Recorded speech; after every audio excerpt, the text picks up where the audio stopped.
পূর্ব বর্ধমান জেলার সর্বপ্রথম সঙ্গীতশিল্পী হিসেবে স্বীকৃতি পেলেন মন্তেশ্বর গ্রামের মন্তেশ্বর থানার বাসিন্দা বাবুল প্রামাণিক।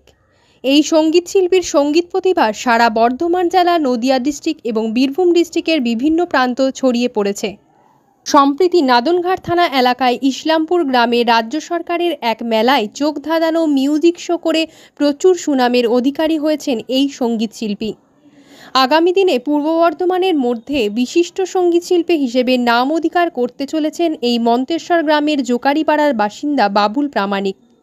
সঙ্গীতশিল্পী বাবুল প্রামাণিকের প্রতিভা এবং শিক্ষার দাপট যেন চারিদিকে ছড়িয়ে পড়ছে। এই সঙ্গীতশিল্পীর চাহিদা মানুষের কাছে বাড়তে শুরু করায় দিকে দিকে নামও ছড়িয়ে পড়েছে এই সঙ্গীতশিল্পী বাবুল প্রামাণিকের। আজ চতুর্থ বছর পদার্পণ করল। সরকারি পারমিশন প্রাপ্ত এবং বিএসপিজি পারমিশন প্রাপ্ত হয়েছে। বিএসপিজি বলতে ফিল্ম ইন্ডাস্ট্রি স্ট্যাম্প এই দলের পিছনে পড়ে গেছে। এই অর্কেস্ট্রা দল কেবলমাত্র সারা বাংলা এখানে তাই নয়, পশ্চিমবঙ্গের বাইরে পর্যন্ত আমরা এই দল নিয়ে সংগীতানুষ্ঠান করেছি।